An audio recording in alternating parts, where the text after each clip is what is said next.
はい、こんにちは。今回なんですけれども、こちら、日本のオーディオメーカーのファイナルから出ましたフラッグシップモデルですね。ZE8000 という完全ワイヤレスイヤホンをご紹介していきたいと思います。このファイナルのですね、ZE8000 は2022年の12月16日に発売されまして、発売からですね、もう10日以上経ちまして、本当はもっと早くですね、デビューしたかったんですけども、Twitter 上なんかでかなりですね、賛否両論あるイヤホンになっていて、私もですね、使いこなせるようになるまで結構時間がかかりまして、レビューがですね、少し遅くなったという形になっています。ファイナル自身もですね、一応してですね、素晴らしいと感じられるものではなくて、いろいろですね、調整が必要と言っている通りですね、やっぱり私としてもいい音で聞こえるまで結構ですね、苦労したので、そういう点とかですね、気になった部分なんかもご紹介していきたいと思います。このチャンネルでは完全ワイヤレスイヤホンを中心にレビューや比較動画をアップしていますので、まだチャンネル登録されていない方はぜひチャンネル登録もよろしくお願いします。励みになります。それでは行ってみましょう。はい、ということでまずはファイナル ZE8000 のスペックや価格についてご紹介していきたいと思います。この ZE8000 はノイキャンや外音取り込みには対応していまして、ワイヤレス充電には未対応のモデルとなっています。片耳のイヤホンのみでの使用も可能となっていまして、AAC や aptX アダプティブで聞いているときはモノラル再生になります。aptX の時はステレオでしたね。で、マルチポイント接続は未対応。Bluetooth のバージョンは 5.2。対応コデックは SBC、AAC、aptX や aptX アダプティブとなっています。これまで発売されていた ZE3000 や ZE2000 は 48kHz24 ビットの aptX アダプティブまでしか対応していなかったんですけども、こちらは 96kHz24 ビットのものまで対応していますので、対応しているスマホなんか使う方はですね、さらに一歩進んだ高品質な音源を聞くことができます。ドライバーなんですけども、物理的には 10mm のドライバーみたいなんですけども、ちょっと作りが特殊なドライバーということで、13mm 相当のダイナミック型のドライバーとなっていまして、フクア4 8K サウンドというですね、ドライバーが新開発されて、そちらがですね、搭載されているということのようです。で、このですね、8K サウンドという言葉ですね、聞き馴染みにですね、ない言葉だと思うんですけども、今回ファイナルがですね、発表した言葉ということで、8K のですね、テレビのように高精細な音をですね、実現できるというですね、思いを込めて名付けられたということのようです。この 8K という言葉がですね、先行してしまって結構賛否両論あるみたいなんですけども、それぐらいですね、高精細だよという思いが込められていますね。充電時間なんですけども、イヤホン本体が約 1.5 時間、イヤホンケースが約2時間となっています。バッテリー持続時間なんですけども、イヤホン本体が最大5時間、イヤホンケース併用で最大15時間となっています。5分間充電で45分間再生可能な充電性能もしています。それからカラーなんですけども、今回ご紹介するホワイトとブラックの2色展開となっています。重量なんですが、ケースプラスイヤホンで 64.6g、イヤホン本体が 13.6g ということで、若干ですね、一般的な完全ワイヤレスイヤホンに比べると重ためなイヤホンになっています。イヤホン防水規格は IPX4、充電ポートは USB-C です。保証期間は1年間となっていますね。その他としましては、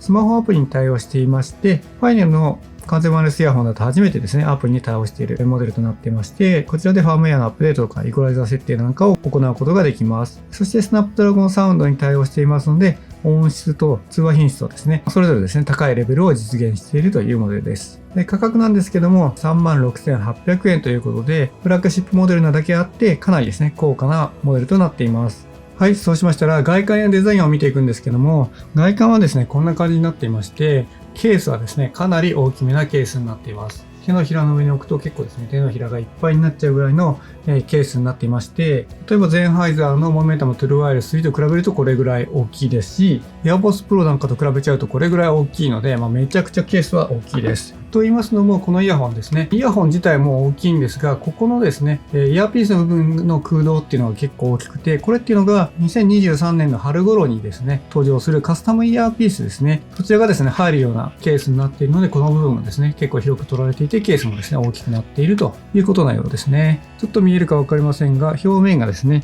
脂肪加工になっていて、ちょっとですね、高級感があるものになっています。で、ファイナルと書かれていて、正面にはですね、こちらにインジケーターがついています。裏面に行きますと USB-C のポートがついていますね。この ZE8000 はワイヤレス充電には対応していませんので、こちらの USB-C のポートから充電することになります。底面はですね、こんな感じで丸くなっていてですね、これがですね、机の上に置いたりするとですね、こうですね、こう揺れてしまうというか、こんな感じになっちゃうので、これがですね、ちょっといまいちだなと思いました。なんでここはまっすぐじゃないんだろうっていうのはちょっと気になりましたね。個人的には安定感よくですね、バシッと置けたらよかったんですけども、遊び心なのか、底面が丸くなっていることによって、こういう感じで揺れちゃうのでですね。ちょっといまいちだったかなと個人的には思いますね。脂肪加工がついていて結構ですね、高級感ありそうな雰囲気に見えるんですけども、結構持ってみるとですね、そんなに高級感ないかなと思いましたね。結構スライド式で開くケースになっていて、これもですね、簡単に片手で開けられるのはとてもいいんですけども、なんかですね、プラスチック感が結構あるというか、思ったほど高級感ないなというのが個人的な感想です。あとですね、この10日間ぐらい使ってみて思ったのが、この表面ですね、この脂肪加工があってですね、光っちゃって見えないかもしれませんが、後で見返してみて見えづらかったり写真も貼っておこうと思うんですが、この脂肪加工の部分ですね、例えばこことかですね、ちょっと剥げちゃってるのかわからないですけども、黒くですね、ポッチみたいなのが見えるかなと思うんですが、こことか、例えばこことかですね、この辺なんかも結構なんか黒いつぶつぶみたいなのが見えちゃっていて、こことかもそうですね。これはですね、なんか汚れがついているわけじゃなくて手でこすっても取れないですし、ちょっと爪でですね、引っかいたりしても取れるもんじゃないんで、多分ちょっと剥げちゃってんじゃないかなと思うんですけども、もともとはですね、こんな感じですね。裏はあんまりなってないんですが、裏みたいな感じで、こんな感じでですね、真っ白に、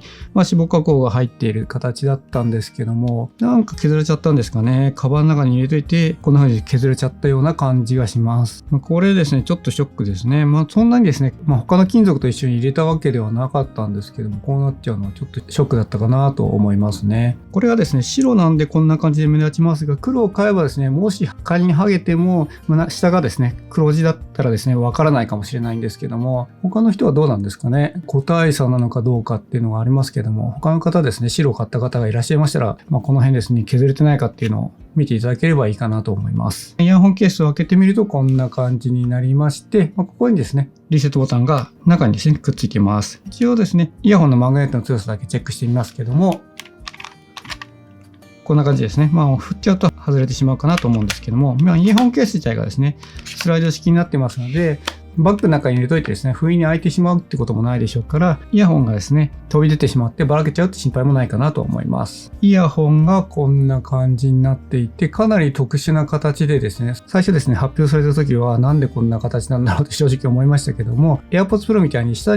だけにですね、スティックが出ているモデルじゃなくて、上側にもですね、スティックが出ているモデルとなっていて、こんな感じのですね、かなり変わった形状をしています。この電子的な部分と音が鳴る部分をですね、完全に分離して、いい音を出すためにこの形状になっているんだということですけども、やっぱりですね、見た目的にはかなりですね、特殊で変わってるなって感じがしますよね。この辺にマイクの穴とかがありまして、こちらにですね、インジケーターがついています。スマホとですね、接続を切ってみますと、こんな感じでですね、インジケーターの部分が光るんですけども、この青と赤がですね、結構どぎつい青と赤で、ちょっとですね、この白というか、この筐体にですね、ちょっと合ってないかなと思いましたね。かなりですね、高級感がありそうな雰囲気はあるんですけども、この赤と青のちょっと光り方っていうのがちょっと個人的にはあんまり好きじゃないなと思いました。裏に行きますとこんな感じになっていまして、ここにですね、LR の表記があるのと ZE8000 と書かれています。で、このイヤーピースがですね、かなり特殊で、専用のものを使っているんですけども、外してみるとですね、こんな感じになっていまして、通常ですとこの部分だけがですね、イヤーピースとしてくっついているんですが、それだけじゃなくてここですね、円盤みたいなですね、ここの部分も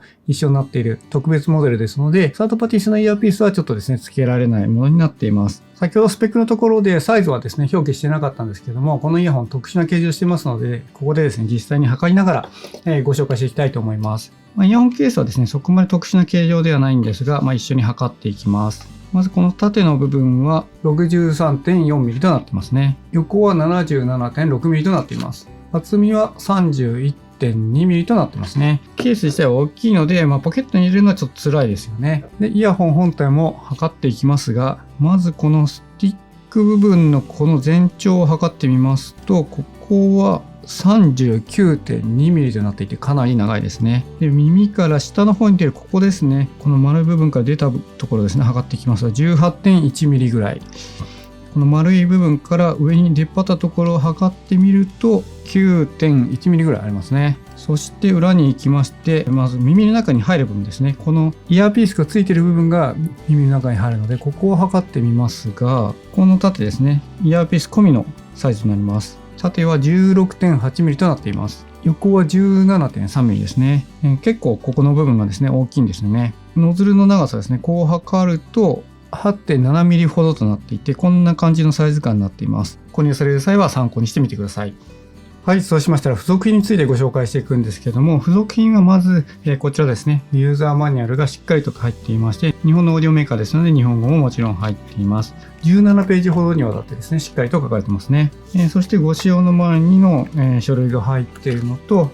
こちら USB-A と USB-C のケーブルが入っています。この辺のですね、ストラップなんかもしっかりとしているっていうのがいい部分ですね。イヤーピースですね。先ほどあった、特殊なですね、イヤーピースですので、この中からご自身に合ったものを選んでいただくということになります。サイズとしては5サイズですね、入っていまして、SS から S、M、L、LL までですね、5サイズ入っています。そしてこちらですね、なかなか珍しいんですけども、ダストフィルターですね。イヤホンのここですね、このノズルの中のですね、この黒い部分、こちらが汚れてしまったら交換できるよというものになっていまして、その交換するための部品ですね、ダストフィルター本体と、このジグですね、このジグを使って、これをくっつけて、穴の中に入れるという感じになります。で、交換方法のマニュアルが入っているという形ですね。この交換用のジグ自体もここにファイナルと書かれていて、かなりですね、凝っているなという感じがしますね。はい、それでは装着感についてご紹介していくんですけども、装着感はですね、こちらですね、ちょっと注意する必要がありまして、普通のイヤーピースのですね、サイズよりもちょっとですね、大きめをですね、つけた方がいいなと感じました。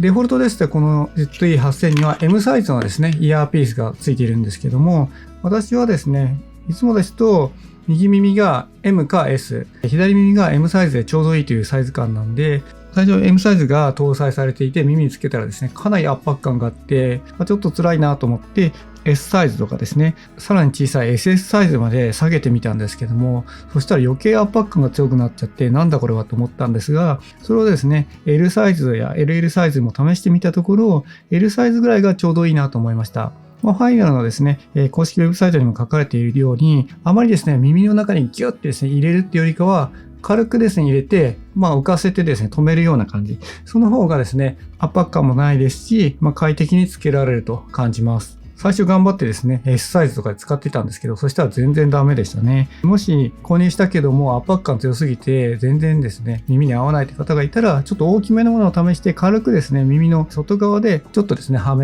軽くはめるぐらいの感じでですね、やってみるといいんじゃないかなと思いました。最終的にですね、L サイズが一番圧迫感がなかったんですけども、圧迫感がですね、少ないと言っても、やっぱりそれでもですね、他のイヤホンに比べると若干ですね、圧迫感はあるかなと思っています。ですので、個人的にはですね、今後ですね、春頃に発売されるカスタムイヤーピースにかなりですね、期待したいなと思っていますね。装着したところですね、写真で撮ると、こんな感じに見えまして、やっぱりサイズが大きいのでかなりですね、主張してるなって感じがしますよね。このスティックもかなり目立ちますし、ちょっとですね、浮いてるような感じに見えるんじゃないかなと思います。ですので、外から見た時にいろんな方にですね、見られるんじゃないかなと思いました。白よりももしかしたら黒の方が髪の毛とかにちょっと紛れてマシなのかなっていう感じはしますけども、こんな感じにですね、見えます。私の場合はこれぐらいでですね、斜めにつけるのがちょうどいいかなと思いましたけども、もうちょっとですね、横目にしたりとか、もうちょっと縦目にしたりとかですね、人の耳によって耳の向きとかですね、穴の向きっていうのはちょっと違いますので、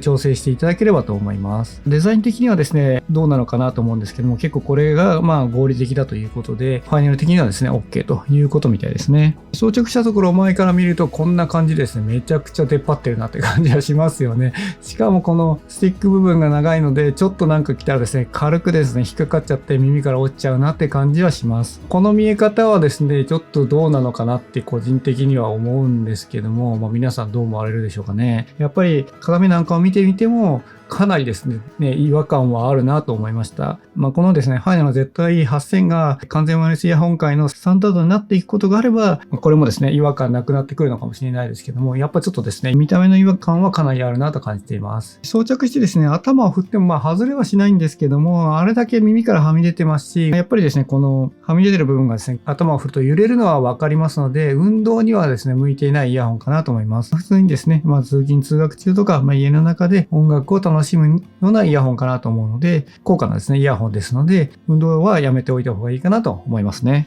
はい、続きまして、アプリでのカスタマイズ性について見ていくんですけども、まずカスタマイズ性のですね、前にお伝えしたいのが、私ですね、これ今、Android のスマホにつないでいますが、いつもですと、こちらのですね、Xiaomi のMi 11 Lite 5G で Android のですね、テストなんかはしているんですけども、なんかこの Xiaomi の方ですと、アプリがですね、強制終了しちゃって、全然立ち上がらないという事象になりました。それをですね、一応お見せしますと、こちらの Xiaomi の方に ZE-8000 ですね、繋がってまして、この Final Connect というアプリをですね、立ち上げようとすると、こんな感じですね。で全く全然立ち上がってこなくて、こちらのですね、端末には繋がらないということになります。他の YouTuber さんの動画なんかを見てみると、アプリがですね、繋がってないという方はいらっしゃらなかったんで、スマホとですね、イヤホンの相性問題なのかなって感じはしますけども、こちらのですね、繋がらなかった端末を再起動したりとか、ペアリングし直したりとかですね、キャッシュ消したりとかですね、いろいろやってみたんですが、最終的にですね、繋げることができなくて、これによって、ちょっとですね、レビューがですね、遅くなっちゃったっていう点もあるんですけどね。ちょっとファイナルにですね、一度問い合わせてもいいかもしれないですが、ちょっと解決できるかがわからないので、もし進展があったらお伝えします。はい、ということで、こちらですね、別の端末でアプリにつないでいまして、こちらでですね、アプリのカスタマイズで見ていくんですけども、できることは、右と左のバッテリー残量がですね、こんな感じでわかるのと、ファームウェアのバージョンですね、今 1.8 というのが最新でこちらになっています。こちらですね、ノイキャンや外音取り込みの切り替えがありまして、この ZE-8000 はですね、4つのモードがあって、ノイキャン、ウィンドウカットですね。一般的なですね、風切り音防止モードですね。ファイナルとしては風吹かれ音というらしいんですけども、そちらをですね、カットしてくれるモード。それから音楽を聴きながら外音取り込みにするモード。それから音楽のですね、音量を小さくして外音取り込みにするモードの4つのモードが搭載されています。そしてこちらですね、プロイコライザーっていう機能がありまして、こちらがですね、かなり特殊な機能になっていまして、こんな感じのですね、4つのバンドに対して設定をするという機能になっていまして、デフォルトだとですね、この 35Hz、350Hz、1.6kHz、10kHz の4バンドをいじることができるというものになっていて、35Hz をこのようにですね、上げると、この周りのですね、近い音域なんかも自動的にですね、調整してくれて、いい感じにですね、音を仕上げてくれるというものになっています。イコライザー調整ですね、細かく設定できるものたくさんあるんですけども、そうするとですね、結局余分な音域までいじってしまって、音をですね、悪くしてしまうというものがあって難しいので、こういうのをですね、自動的にうまくですね、調整してくれるという機能になりますね。で、この 35Hz を今はいじりましたけども、35Hz じゃなくて、例えば、こうタップして 60Hz をいじりたいってなったら 60Hz にして、こうですね、動かすというと、60Hz が一番高くなって、ちょっとですね、周りの音をきれいにですね、調整してくれるというものになっています。この 60Hz を今ですね、いじったとしたら、先ほどの 35Hz は、オフになってしまって、60Hz 周りでうまく調整してくれるというものになります。その調整幅もですね、他のイヤホンみたいに6dB、10dB とかですね、大きくですね、調整できるわけじゃなくて、あくまでもプラス 3dB からマイナス 3dB までを細かくですね、調整できるということで、大きく ZE-8000 の音を崩さずにうまくですね、調整するというようなイコライザーになっています。ですので、劇的にですね、ガラッと音質が変わるというものじゃなくて、本当にちょっとですね、味付けできるようなイコライザーになっていまして、せっかく ZE-8000 を買ったのに、ZE-8000 の音じゃなくなっちゃうみたいなことはないような仕様になってますね。ボリュームステップ最適化機能っていうのがありまして、こちらもですね、なかなか珍しいんですけども、このスマホのですね、音量上げ下げをですね、普通にですね、音量ボタンでできると思うんですけども、一回押すと音量が上がりすぎたり、一回下げると下がりすぎたりしてしまうので、それをですね、アプリと連携させて、うまい具合にですね、細かくいいとこに調整できるよっていう機能が入ってきます。使い方としては一回ですね、最適化っていうのを押して、いつもだいたいこの辺近辺で聞いているなというのを決めたら、ここをですね、決定として、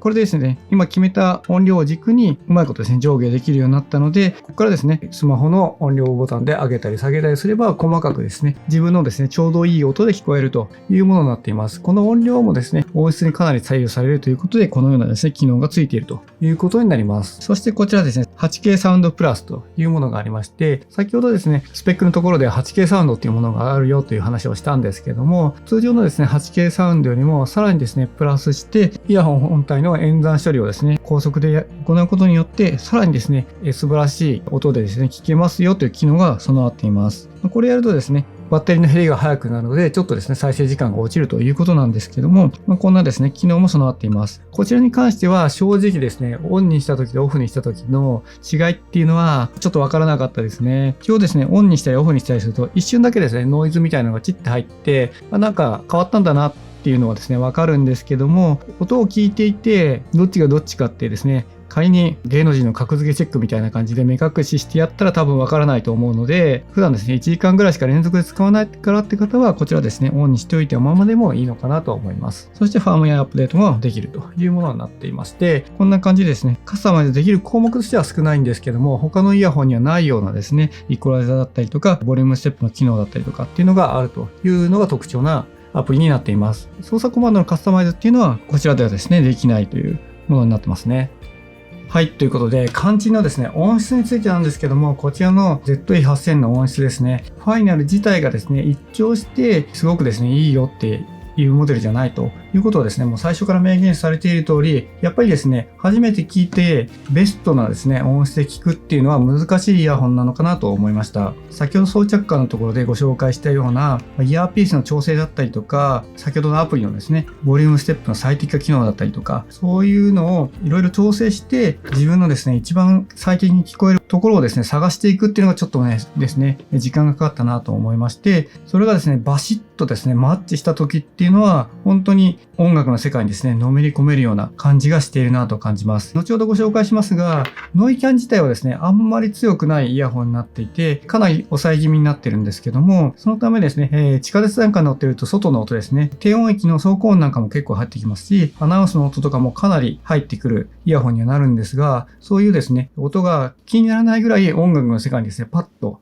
没入できる瞬間っていうのがありまして、それにですね、たどり着くまでが結構時間かかったって言うんですけども、そうなるとですね、めちゃくちゃ解像感が高くてですね、本当に走行音なんかが全然ですね、気にならないぐらい、ボーカルの息遣いの音だったりとか、アコギのですね、弦の弾いてる感じだったりとかですね、そういう質感なんかも伝わってくる音質っていうのはめちゃくちゃですね、気持ちがいいんですよね。で、定位感なんかもやっぱりすごくて、左から鳴ってるとか右から鳴ってるみたいな定位感はやっぱりですね、素晴らしかったので、そういうですね、臨場感溢れるような音、ライブ音源だったりとかですね、コンサートの音みたいな音とかですね、クラシックなんかの音ですとめちゃくちゃですね、快適に聞こえるかなと感じています。外のですね、音が鳴っているとどうしても小さい音っていうのが感じにくいんですけども、そういう音っていうのはしっかりとですね、聞こえますので、耳の負担にならずにいい音で聞けるというものになっていますね。で、音場の広さっていうのは思ったよりも広くなくて、もっとですね、ブワッとですね、本当にコンサートホールで聴いてるような音場が広いのかなと思ったんですけども、意外とそうではなくて、広いは広いんですけども、めちゃくちゃ広いっていう感じではなかったです。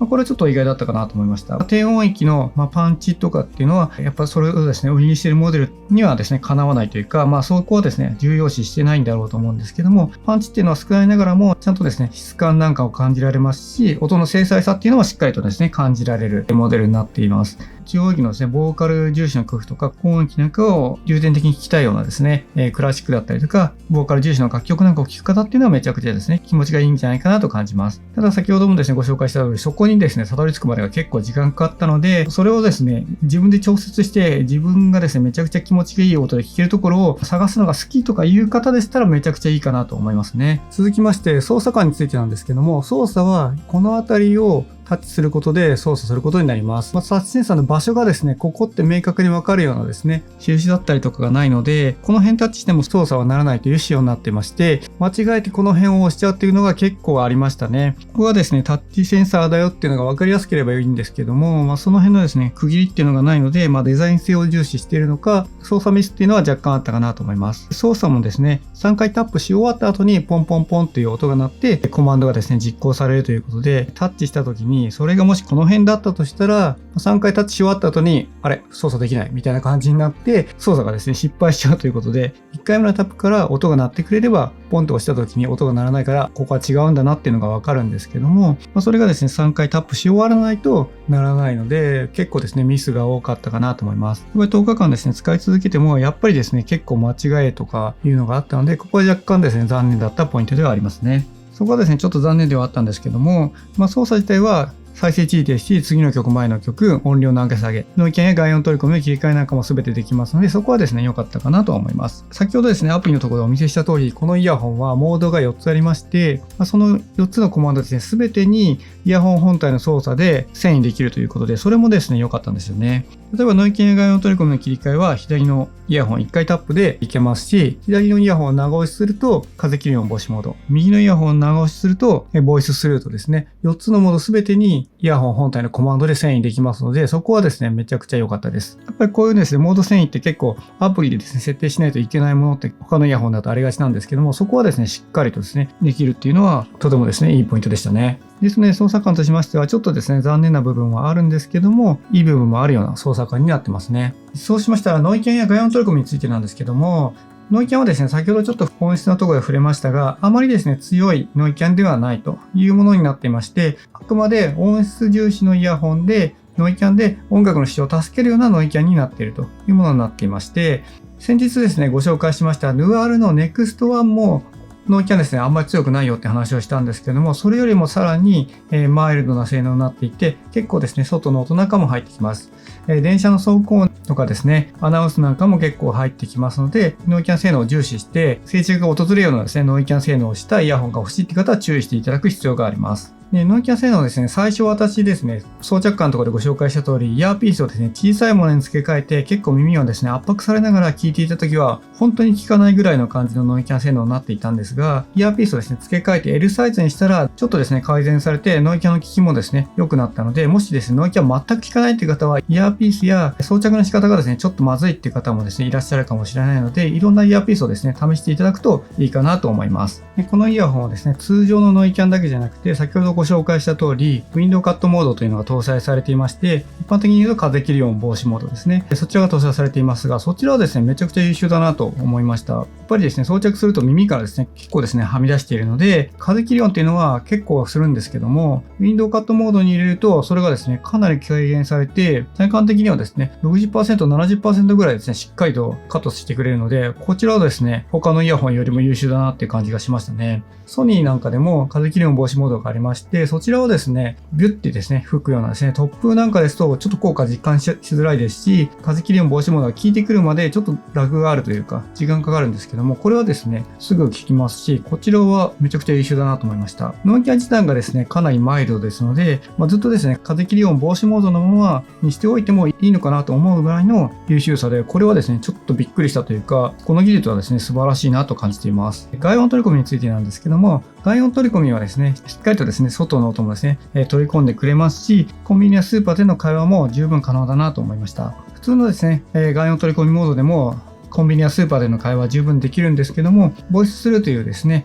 音楽の音量を小さくして外音取り込みするモードっていうのも右のイヤホン長押しで簡単にですね、アクセスできますので、不安な方はですね、そちらを普段からですね、使っていただいてもいいのかなと思います。いちいちですね、外音取り込みにして音楽の一時停止をするというですね、2つの動作をしなくてもいいっていうのはいいポイントかなと感じましたね。で、他のですね、ZE-8000 をですね、いまいちだと思っている方にですね、いらっしゃるのが、このイヤホンっていうのは、ノイキャンも外音取り込みのオフのモードっていうのにアクセスすることができないんですよね。絶対にですね、アプリであったような4つのモードのどれかに入ってしまうということで、そこがですね、嫌だっていう方もいらっしゃるんですけども、このイヤホンですね、ノイキャンにしていても、音質はですね、劣化をないことを目指して、そのようなですね、ノイキャンの性能っていうのを抑えめにわざとしているということもありますので、そこはですね、ノイキャンオフがなくても、そこまでですね、不満はないのかなと個人的には思っています。レビューの最後としまして、通話品質についてご紹介していきたいと思います。通話品質はいつも通り、Zoom で録音した音声がありますので、お聞きください。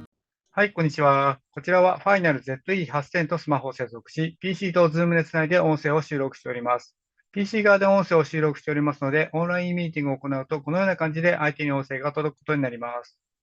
はい、いかがでしたでしょうか。通話品質はですね、ちょっとですね、機械音っぽさはあるものの、十分ですね、会話を成り立つと思いますし、声自体が変に変わっちゃってるってこともありませんし、十分ですね、ビジネスなんかでの会話も可能なのかなと感じました。私ですね、あまり電話をすることがないので、実際にですね、電話をしたレビューっていうのはなかなかイヤホンのレビューの時にですね、話せないんですけども、今回たまたまですね、これをしている時に電話をする機会がありまして、電話をしてみたんですけども、相手の人にもですね、たまたま仲いい人だったので、聞いてみたらですね、そんなに違和感もないっていう話でしたし、私がですね、話していても快適にですね、通話することができましたので、十分ですね、ビジネスなんかでの通話も可能なのかなと感じています。はい、ということで、ここまでファイナル ZE-8000 のレビューを行ってきたんですけども、気になった部分についてご紹介していきたいと思います。気になった部分の一つ目なんですけども、こちらですね、先ほどご紹介しましたが、操作ですね、この辺がですね、操作ボタンになっていて、ここをですね、タップすることで操作できるんですが、どこをタッチすればいいかっていうのが、ちょっとわかりづらくて、この辺をタッチしたりとか、この辺をタッチしちゃったりしてるんだと思うんですけども、操作ミスっていうのが発生しづらいなっていうのがあります。ここのですね、操作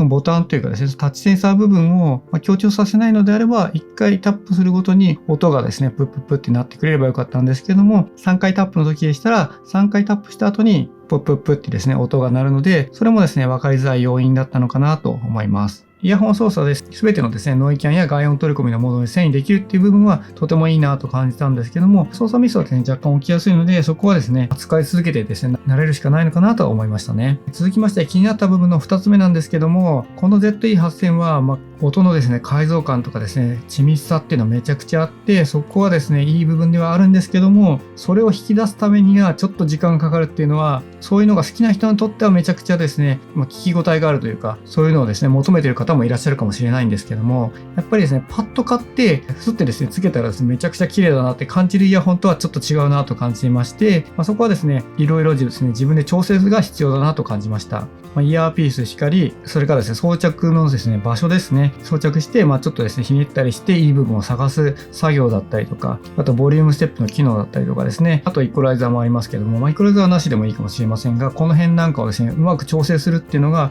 難しいというか、ちょっとですね、時間がかかるなっていうのがありました。それをですね、探すまでにちょっと時間がかかって、私もですね、このレビュー出すまで時間がかかっちゃったという通り、なかなかですね、一聴して素晴らしいなっていう体験をするのは、難しいのかなと感じています。ですので、いい音を体験するためだったら、ちょっとですね、時間かかってもいいという方であればいいと思うんですけども、完全ワイヤレスイヤホンなんだから手軽にですね、いい音が聞きたいって方ですと、ちょっとですね、